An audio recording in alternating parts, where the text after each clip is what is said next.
किसी इदारे की तरक्की के लिए, उसको डेवलपमेंट के लिए, उसकी तामीर और तोसी का काम है, मदरसे का या कोई ईदगाह की तामीर है, ये एक बड़ा मकसद है, हम सभी जानते हैं। लेकिन साथ ही साथ जो अलग अलग टॉपिक्स हैं, अलग अलग जो टॉपिक्स हमारे उलमाए किराम को जहाँ दिए जाते हैं और हमारे जितने मुकर्रिन हजरात हैं वो बात रखते हैं, उस पर भी हमें गौर व फिक्र करना पड़ेगा। और ख़ास करके जितने सामीन हजरात हैं जो जलसे में आते हैं, वो ये समझ करके आए कि हमें चंदा भी देना है, हमें मदद भी करनी है जिस मकसद से बुलाया गया है, और जो दूसरा बड़ा मकसद है कि हम ज़रूर इस जलसे से जब जाएं तो कुछ ले करके जाएं, कुछ सुन करके जाएं सिर्फ नहीं, बल्कि कुछ आने वाले ज़िंदगी के लिए कुछ अमली जामा पहनाने को लेकर के जो उलमाए किराम ने हदीस व कुरान की रोशनी में बातें रखी उसको ले करके जाए। एक शेर है कि मस्जिद तो बना दी शब भर में ईमान की हरारत वालों ने, मन अपना पुराना पापी था बरसों में नमाजी बन न सका। यकीनन मस्जिद की तामीर और तरक्की, उसकी तोसी निहायत ही ज़रूरी है, और उसके लिए मजलिस सजी है और अलग अलग इजलास भी कायम होते हैं, उसमें चंदे दिए जाते हैं, मस्जिद को अच्छा करना है। लेकिन जो असल मकसद है कि मस्जिद किस लिए है, नमाज पढ़ने के लिए। मस्जिद किस लिए है, उसको आबाद करने के लिए है, अल्लाह का घर है, और उसकी तौहीन ना हो, उसकी बेहुरमती ना हो,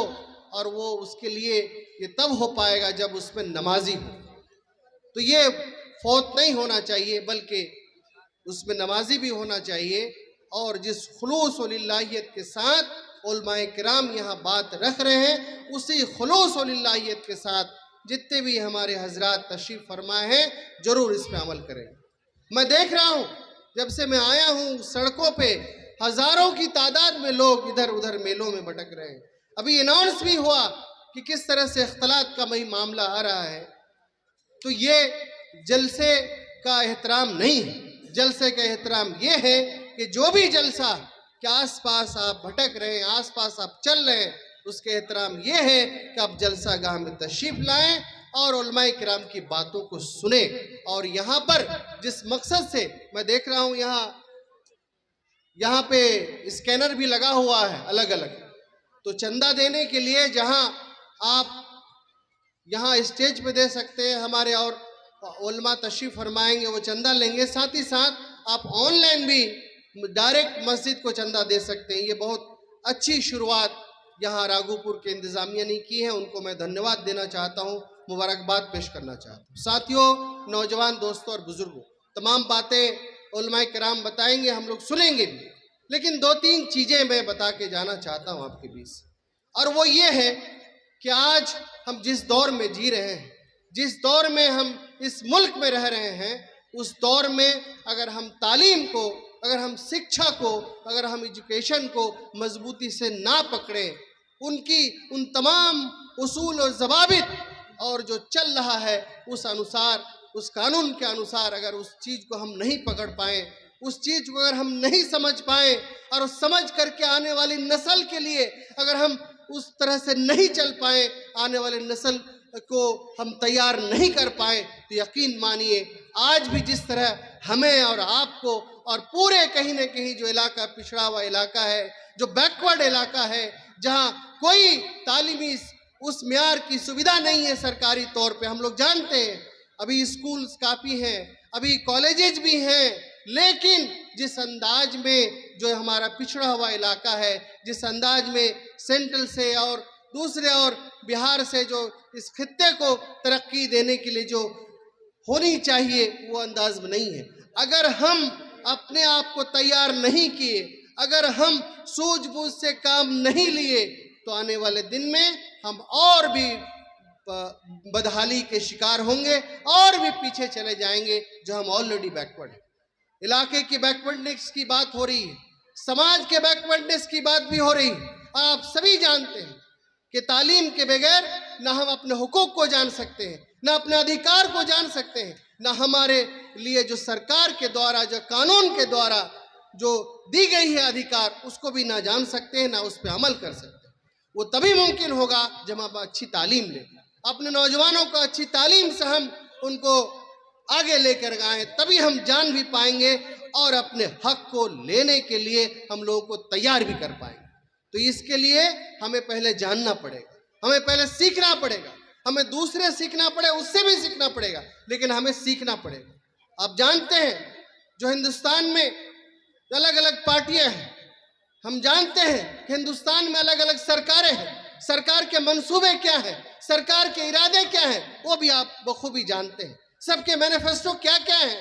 कौन सी पार्टी है, कौन से लोग हैं जो देश को जोड़ के लेके जाना चाहते हैं, कौन से लोग हैं जो देश को तोड़ना चाहते हैं, आप भी बखूबी जानते हैं। तो ऐसे वक्त में आपके लिए और हमारे लिए ऐसे लोग जिनको हम वोट देते हैं, ऐसे लोग, ऐसी पार्टी जिनको हम अपना समर्थन देते हैं, समय पे हम उनका अपना पूरी तरह से हिमायत करते हैं, ऐसे समय में आपकी और हमारी जिम्मेदारी है कि जिनको हम समर्थन करते हैं उनसे, उनके साथ भी उनको भी हम सवाल करें, उनसे भी पूछे, उनसे भी अपना हक मांगे, उससे भी अपना हम राइट मांगे कि इलाका पिछड़ा हुआ क्यों है, हमारे लोग अभी तक पिछड़े हुए क्यों हैं, क्यों नहीं है इलाके में इंडस्ट्री है, क्यों इलाके में रोजगार के साधन नहीं है, क्यों इलाके में आज भी अच्छी तालीम के लिए हमारे पास सुविधा नहीं है। ये आपको मांगने का अधिकार है। हम लोग सरकार में हैं, ये कहने में कोई गुरेज नहीं है। यकीनन बहुत सारे अच्छे काम भी हो रहे हैं, लेकिन जो पसमानदा इलाका है,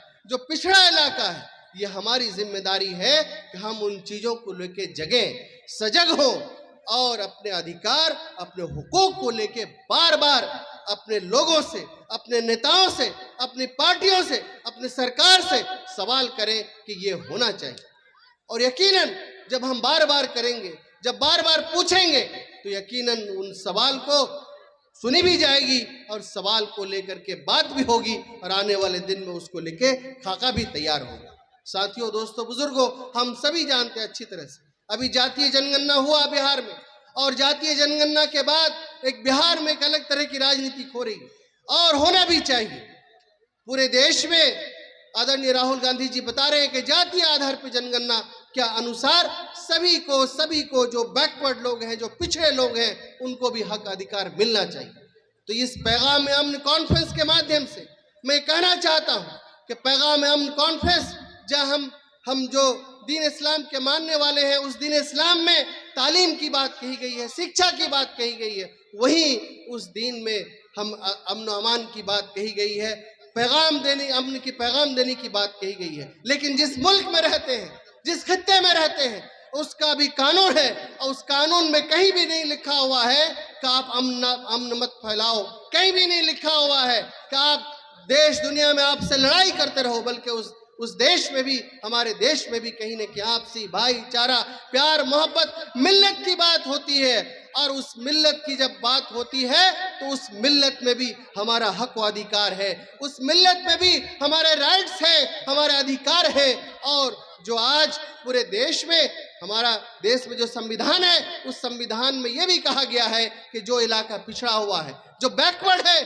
उनके लिए संविधान में लिखा हुआ है कि वह उनको हिस्सेदारी मिलनी चाहिए। ये बात हमें आपको लगातार उठानी पड़ेगी। वैसे ही जो बैकवर्ड लोग हैं, जो बैकवर्ड समाज है, जो पसमानदा है, जो पीछे रह गए, हमारे संविधान में यह भी लिखा हुआ है, उनको भी प्रॉपर अधिकार, हक मिलना चाहिए। जो नहीं मिल पा रहा है, उसके लिए भी आपको आवाज उठानी पड़ेगी। तो ये तमाम बातें मैं इसलिए कह रहा हूँ कि आज के इस मजलिस के माध्यम से, जहां हम इस मस्जिद की तामीर और तरक्की के लिए मदद करेंगे, जहां इस मस्जिद की तामीर और तरक्की के लिए एक दूसरे को चंदा देंगे और दे करके हम इसको